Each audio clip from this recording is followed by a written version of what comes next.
Hello friends, thank you for joining my friend Emilio Alvarez and myself as we are creating a servant leadership YouTube channel at Viterbo University where we hope to inspire and inform you, to encourage and engage you in the good work of servant leadership that you are doing each and every day in your communities, your families, and our world. Today's topic is servant leaders are ritual leaders. Robert Fogelman, in his amazing book, Beginning to End, writes this: "The rituals of our lives shape each hour, day, and year. Everyone leads a ritualized life. Rituals are repeated patterns of meaningful acts. If you are mindful of your actions, you will see the ritual patterns. If you see the ritual patterns, you may understand them. If you understand them, you may enrich them. In this way, the habits of a lifetime become sacred." Is this so? Ritual activity begins to shape our cultures. When you begin as an archaeologist to look at ancient cultures, what is the first thing you look for? Artifacts and rituals. How is it that people organize their lives? What was most important, significant, and sacred in their lives?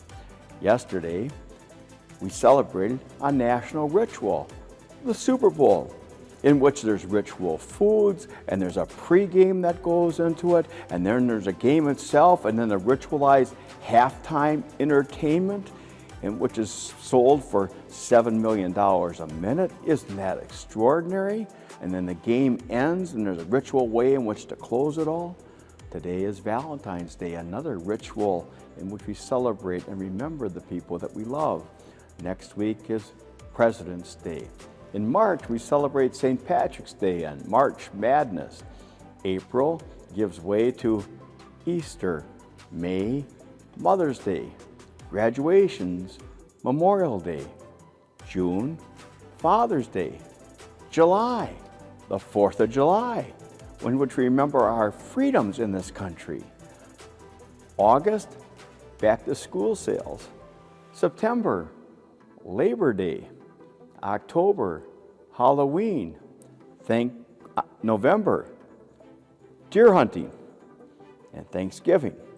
It's interesting, in all the things that got canceled in the last 2.5 years, never once did I hear anybody say, I think we should cancel deer hunting. It's such an important ritual in the state of Wisconsin and the Midwest. It leads to Thanksgiving, which then leads to Christmas, the beginning of a new year, which we celebrate new beginnings. Ritual leaders change the culture, but how often do we prepare people in ritual events? How many times have you been able to put together a ritual in which we say hello to new people in terms of orientation, retirement parties in which we say goodbye? All of your employees and all of your fellow colleagues are looking, how do we ritualize the ways in which we show appreciation and recognition in this organization? The military is very highly ritualized in the way in which people salute each other, greet each other. Why? When you give people the power over life and death, what is it that helps to regulate behavior? It's the rituals that we practice with each other. The ritual events shape us for a lifetime. My father was dying. We had him in hospice. He had congestive heart failure after having suffered a stroke. He could not speak. And one day I was with him in the hospital at Gunderson from 7 a.m. till 10 p.m. And finally at 10 o'clock, his nurse looked at me and said, I think we have your father settled for the night. Why don't you go home and get some sleep? So I drove home, about a 15-minute drive. I no longer got into the house. Then the phone rang, and my father's nurse was saying, Tom, get back to the hospital. Your father's crashing. I drive back, I run up to his room, and there his arms were now blotching because of the blood flow was being stopped. He had oxygen, and his heart was erratic. And the nurse said, if you have a priest, I suggest you call him now. Well, I had a priest, my very good friend, Father Joe Rafach. Father Joe was in his mid-70s. I knew he had been up since 6 o'clock in the morning and was probably fast asleep, but I needed him. And I called him, and Father Joe got up, and he raced over to the hospital, and he had on his Roman collar, and in his hand he had the viaticum, food for the journey in the Catholic tradition. And when my father saw the priest, he saw the Eucharist,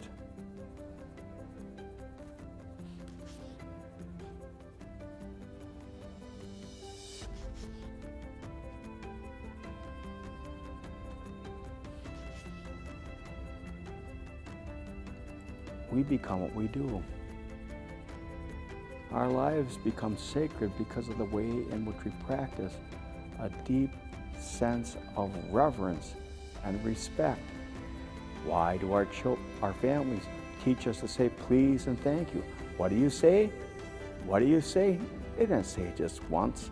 It was on a habitual basis so that it became part of our vocabulary of gratitude for what has been given as gift to be received as gift.